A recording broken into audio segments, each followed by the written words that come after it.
Lesson number 9, a walk through the fire, आग पर भ्रमण।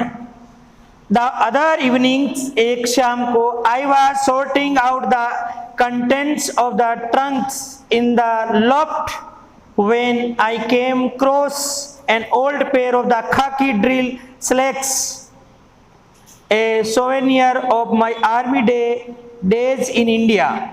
I was sorting out, मैं छानबीन कर रहा था किसकी, कंटेंट, सामान की, ऑफ द ट्रंक्स, सामान की मात्रा है वो ज़्यादा थी, उसमें से मैं छंटनी कर रहा था। इन द लोफ्ट, जो टाण पे रखी हुई थी। When I came across an old pair of the khaki drill slacks, तो मुझे उस सामान में से एक खाकी ड्रिल करने वाला पजामा मिला। ड्रिल का भी अर्थ होता है व्यायाम करना, खाकी का मतलब खाकी कलर होता है, स्लैक्स का मतलब पजामा, पुराना एक जोड़ी पजामा मुझे मिला।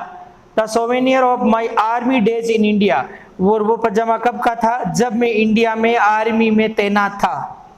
नथिंग अनयूजुअल इन दैट, इसमें कोई असामान्य बात नहीं थी। आई सपोज, मैं अनुमान लगाता हूँ, but this was a rather special pair of my army issue tropical kits, carefully preserved and still in fine shape after 20 years, except that the bottom of the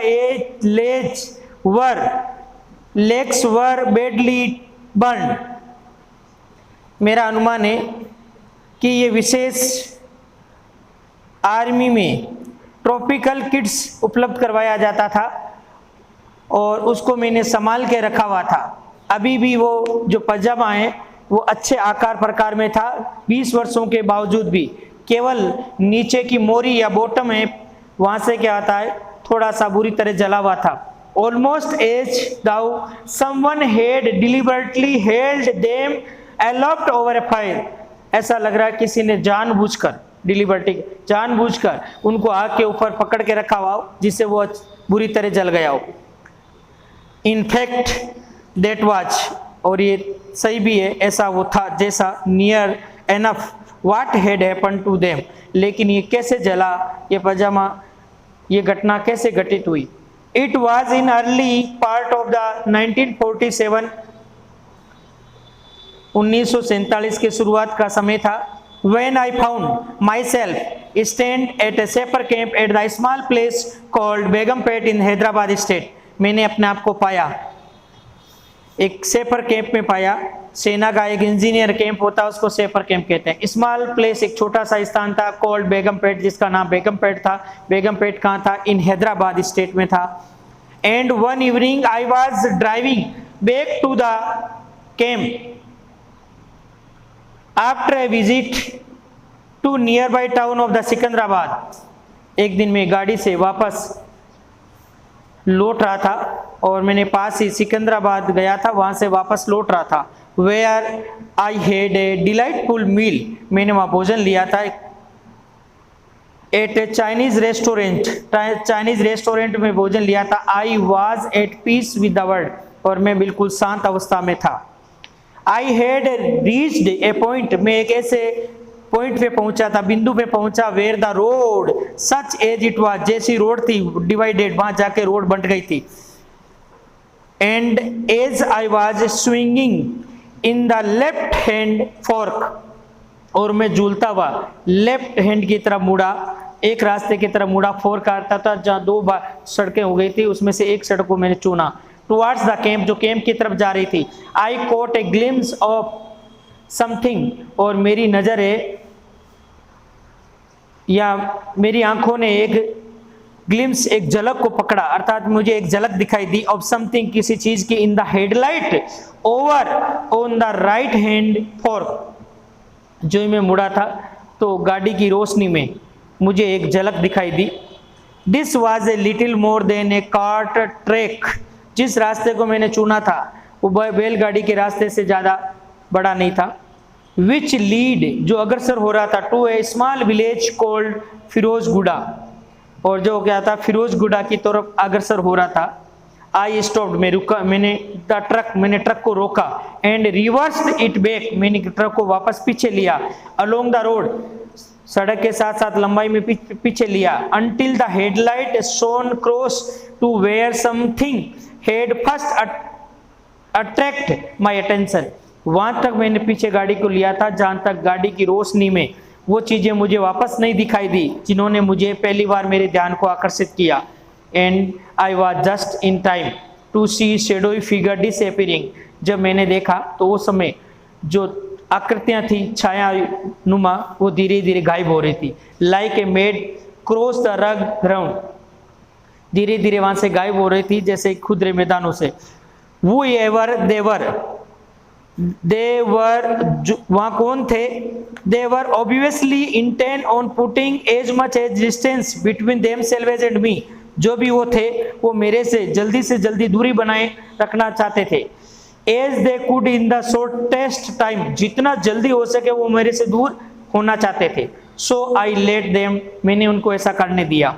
get on with it because I could now see what happened at first sight to be a bundle of the white clothing on the ground। मैंने जो पहली बार जिस चीज को मैंने देखा था तो मुझे वो सफेद कपड़ों की गंठरी के रूप में मैदान पर पड़ा हुआ दिखाई दिया। But what on the closer inspection, जब मैं उनके पास में जाके मैंने उनका निरीक्षण किया, turn out to be an elderly Indian, तो मैंने देखा वो गंठरी जो सफेद पड़ी हुई दिखाई दे रही थी मैदान में वो एक वृद्ध भारतीय निकला।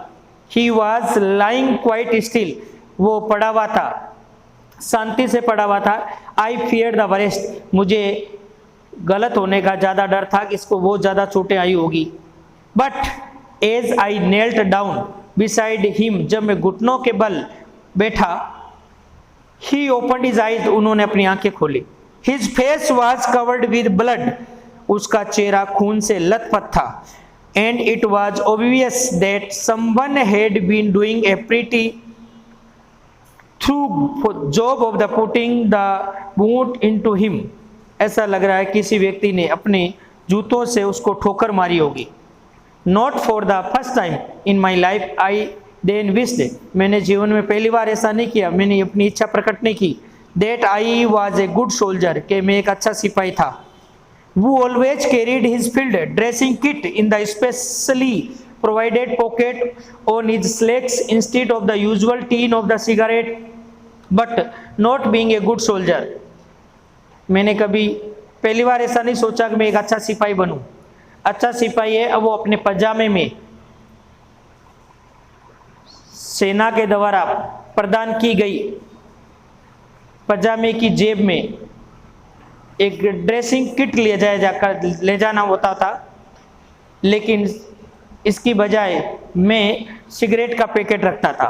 मैं एक अच्छा सिपाही नहीं था। I had to do the best I could with a large pocket handkerchief, लेकिन क्या फिर भी मैं एक बड़ा रुमाल अपनी जेब में रखता था।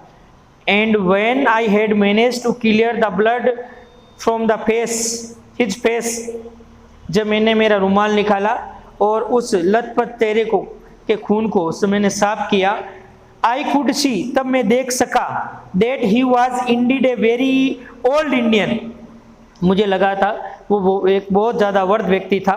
And I was beginning to get more than a little worried, मैं और ज़्यादा चिंतित होने लगा। He had eventually taken a severe beating, इस व्यक्ति ने कितनी मार झेली होगी। And I did not want to move him, इसलिए मैं उसको हिलाना डुलाना नहीं चाहता था। Because I did not know, क्योंकि मैं नहीं जानता था what internal injury he might have, उसको अंदर से कितनी चोटें आई है। ऑन द अदर हैंड, दूसरी तरफ आई डिड नॉट फील, मैं महसूस नहीं कर सका, मैंने महसूस नहीं किया। आई कुड लिव हिम, कि मैं उसको अकेला छोड़ दूं। वेयर, वहाँ पर he was while I drove on to the camp for help, और मैं कैंप पे आऊँ और उसको मदद के लिए कुछ ले जाऊँ। इनफैक्ट, और ये सही भी है, आई डिड नॉट नाउ, मैं नहीं जानता था what to do and on the, उसके मैं क्या करूं। On that he stood up, तब वो खड़ा हो गया। क्वाइट सिंपली, एक साधारण रूप से खड़ा हो गया। Like that he stood up, जैसा वो पहले खड़ा होता था वैसा वो खड़ा हो गया। I was left squatting on the ground, में अभी भी उकड़ू मैदान पर बैठा हुआ था। And while I was hastily trying to muster my sketchy Urdu knowledge of the Urdu, मैं प्रयास कर रहा था जल्दीबाजी में कि मेरे पास जो उर्दू का नॉलेज है उसको मैं टूटा फूटा जो नॉलेज है उसको स्केच बोलते हैं, मस्त का मतलब होता है जुटाने का साहस कर रहा था, टू आस्क हिम ताकि मैं उससे पूछूं। If he was all right he gave me my second surprise of the evening. मैं ये सोच ही रहा था कि मेरे पास जो टूटा फूटा उर्दू का नॉलेज है उसमें मैं उनसे पूछूं तेरी हालत कैसी है, तब तक तो उन्होंने मुझे दूसरा आश्चर्य दे दिया। दूसरा सरप्राइज क्या दिया? थैंकिंग मी, मुझे धन्यवाद दिया इन परफेक्ट इंग्लिश, उन्होंने मुझे परफेक्ट अंग्रेजी में धन्यवाद दिया। फॉर माई टाइमली इंटरवेंशन, और मुझे समय के साथ मेरे मामले में हस्तक्षेप करने के लिए उन्होंने मुझे धन्यवाद दिया। Those were the words he used, जिन शब्दों को उन्होंने उपयोग में लिया। And you can imagine how incongruous they sound coming from a wreck, कि वो कितने अटपटे शब्द थे जो एक टूटे फूटे या फटे हुए कपड़ों में से आवाज आ रही थी। बेयर फुट इंडियन, जो नंगे पैरों वाला भारतीय था। Whose worldly possession seem to be a tied in the usual mysterious bundle somewhere in his dhoti, ऐसा लग रहा था एक सांसारिक संपदा प्रतीत हो रहा था, एक रेशे में बंडल प्रतीत हो रहा था, और वो व्यक्ति अचानक अंग्रेजी बोलता है। He then went on to tell me, और वो मेरे साथ क्या था ये बातें करता जारी रखा। डेट हिज एसेट्स, तब उन्होंने मुझे बताया his assets had been two Anglo Indian youth, के जो मुझे मार रहे थे वो हत्यारे 2 एंग्लो इंडियन युवा थे। But he had not suffered too greatly, वो लेकिन फिर भी वो मुझे ज़्यादा नुकसान नहीं पहुंचा सके एट देयर हैंड्स, अपने हाथों से। Because he had known that I would be coming along shortly and would stop, कि मैं जानता था कि तुम जल्दी ही क्या था इस रास्ते से आओगे और यहाँ आके रुकोगे। And he had therefore covered his face with his hand, और जब वो मुझे मार रहे थे पीट रहे थे तब मैंने अपना चेहरा अपने हाथों से ढक लिया था। And pretended to the be unconscious, और मैंने बेहोश होने का बहाना बना लिया। परटेंड इन बहाना बनाना, अनकॉन्शियस बेहोश होने का।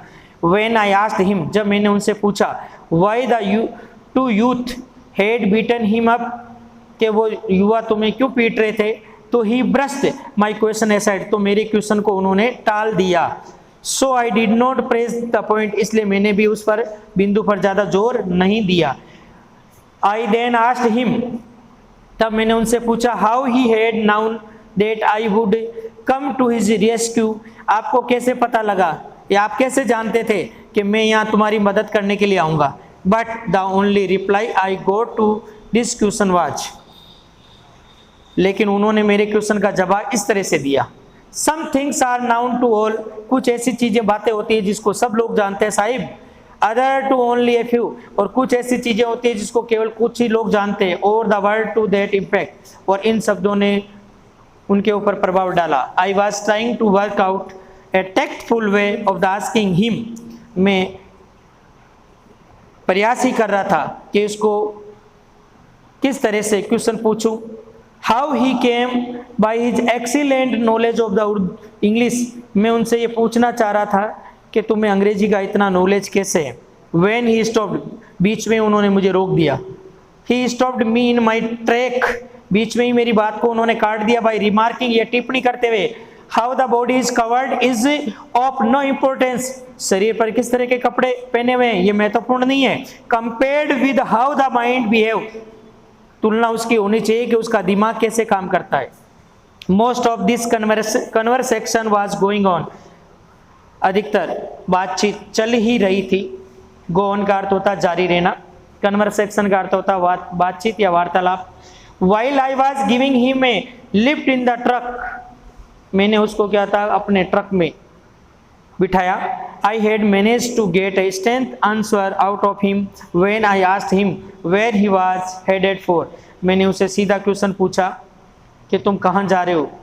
And as this turned out to be Firozguda which was not far out of my way, और ये वो जगह फिरोजगुड़ा ही थी जो मेरे रास्ते से ज़्यादा दूर नहीं थी।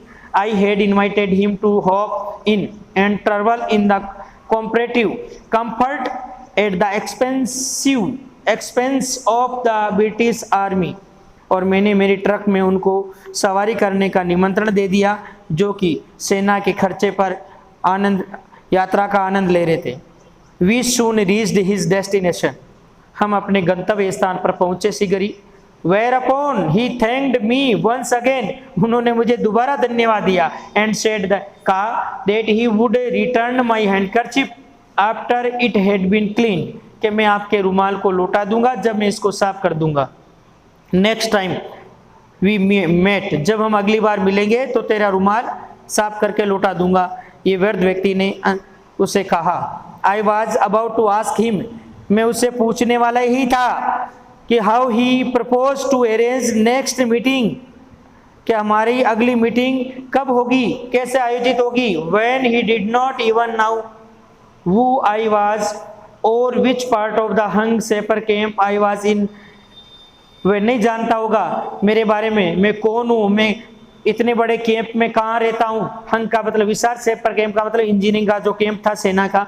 आई वाज इन, में जहाँ था। But before I could begin he had faded into the night, और जब मैं ये पूछने वाला ही था तब तक वो मेरे से दूर चला गया था रात्रि में, और वो धुंधला दिखाई देने लगा। फेडेड का मतलब होता है रंग उड़ जाना, या रंग उड़ना का मतलब होता है आकृति का धीरे धीरे गायब हो जाना। ए फ्यू वीक्स लेटर, कुछ सप्ताह के बाद, my posting came through to the general headquarter at the new Delhi, अब हमारा ट्रांसफर है वो जनरल हेडक्वार्टर दिल्ली में हो गया। And the night before I was due to leave coincided with the arrival of the fresh supply of the Canadian canned beer at the camp, जब हम वहाँ से रवाना होने वाले थे उसके पहली रात्रि को वहाँ पर ताज़ा कनाडियन बियर कैंप में आई थी। It also coincided with the visit to the camp of the remarkable troop of the Indian, और हमारा मनोरंजन एक भारतीय ट्रूप के द्वारा होना था कि लीड बाय ए जेंटलमैन, जिसका नेतृत्व एक जेंटलमैन कर रहे थे, सर्जन व्यक्ति कर रहे थे, known as a professor Roy, और जिसको प्रोफेसर रॉय के नाम से जाना जाता था। वो were said to perform amazing feats of the strength, और उन्होंने पहले से ही ये घोषणा कर दी थी कि हम आपको अद्भुत करतब दिखाएंगे। करतब को बोलते हैं फिट्स, शक्तिशाली करतब दिखाएंगे। Entertainment at the camp was practically non existent at that time, and therefore this show which had been led by the welfare officer was something not to be missed। ये मनोरंजन का कैंप के अंदर जो अभ्यास था, ये शो है उन वेलफेयर ऑफिसर के द्वारा कंडक्ट किया गया था, कल्याणकारी अधिकारी द्वारा, और उसको कोई भी मिस नहीं करना चाहते थे। So after having celebrated well but not all that wisely we went along to watch it, मैं भी क्या था उनको देखने के लिए हम लोग भी गए। इन एक्चुअल फैक्ट, और वास्तविक जो तथ्य है, we went along with the intention of the taking the mickey, हम लोग केवल और केवल हमारा इरादा वहाँ जाने का था, मजाक करने का। बट आफ्टर वाइल, लेकिन कुछ समय के बाद, like everyone else there we stayed to wonder, लोग गए थे थोड़ी देर में देख के चले जाएंगे, लेकिन सारे लोग वहाँ क्या था आश्चर्य प्रकट करते हुए वहीं रुक गए हम लोग। It was truly an amazing performance, वास्तव में क्या था उन भारतीय टीम द्वारा जो मनोरंजन किया जा रहा था वो अद्भुत उनकी प्रस्तुतियाँ थी। व्हेन वी अराइव्ड, जब हम लोग वहाँ पहुँचे, द प्रोफेसर वो looked nothing like a strong man, वो ज़्यादा मजबूत आदमी नहीं दिखाई दे रहे थे। Professor Roy head just called for the 12 volunteer, उन्होंने 12 लोगों को बुलाया। फ्रॉम द ऑडियंस, जनता में से, दर्शकों में से उन्होंने 12 लोगों को बुलाया। वूज टास्क, जिसका काम था, it was to bent an iron bar around his neck, 12 लोगों को इसलिए बुलाया था, लोहे की एक छड़ को उनकी गर्दन के चारों तरफ मोड़ना था। The iron bar provided from the camp store, और आयरन बार है वो करतब दिखाने वाले लोग नहीं लाए थे, कैंप के शेपर कैंप के स्टोर में से ही उसको उपलब्ध करवाई गई थी। वाज अबाउट 12 फीट, वो 12 फीट लंबी थी। Along and the professor held it horizontally with the middle of it pressed against his throat, और उन्होंने क्या था अपनी गर्दन के चारों तरफ रखा और गले के चारों तरफ उसको प्रेस करना था। He then arranged the volunteer 6 on the either side of him. 6 लोगों को दोनों तरफ खड़ा किया था। On the professor's signal, जो प्रोफेसर ने उनको संकेत दिया, the volunteer began to push, तो क्या था, 6 लोगों ने उस आयरन बार को धकेलना शुरू किया। But all their might, अपनी पूरी शक्ति के साथ, माइट का अर्थ होता शक्ति, and iron bar was bent, iron bar मुड़ गई, लोहे की छड़ मुड़ गई, into a U shape, U shape में मुड़ गई, around his neck, उनकी गर्दन, प्रोफेसर आय की गर्दन के चारों तरफ यू आकार में मुड़ गई। अदर फीट्स फॉलोड, कई और करतब दिखाए गए। But the professor closing act was an unforgettable, लेकिन प्रोफेसर रॉय का जो लास्ट का अंतिम जो करतब था वो भूलने योग्य नहीं था। And before he perform it the welfare officer announced, जब उन्होंने ये परफॉर्म किया था उससे पहले उन्होंने कल्याणकारी अधिकारी ने घोषणा की, that on is the instance the professor had signed documents to the effects that if anybody happened to him the British army could in no way be held responsible. तो प्रोफेसर रॉय से एक कागज पे सिग्नेचर करवाए गए कि अगर आपको कुछ होता है तो ब्रिटिश आर्मी इसके लिए जिम्मेदार नहीं होगी। It was only on these terms that the professor was allowed to perform his closing act, और इस शर्त पर प्रोफेसर रॉय को ये अंतिम कर्तव्य दिखाने की अनुमति दे दी गई। A 5-ton army truck was then driven into the center of the circle formed by the audience। एक 5 टन ट्रक भारी आर्मी का ट्रक बुलाया गया था और उसके अंदर बहुत सारी लोगों को भरा गया। Which was the only stage on the professor used, और उसको वहां ले जाया गया जहाँ प्रोफेसर है वो स्टेज को यूज करते थे। He lay down under the trucks, वो ट्रक के सामने लेट गए। So that his chest was in the line with one of the rear wheels, और उन्होंने इस तरह से लेटा दिया था कि पीछे के पहिए के सामने लेटा दिया गया था अपनी छाती को।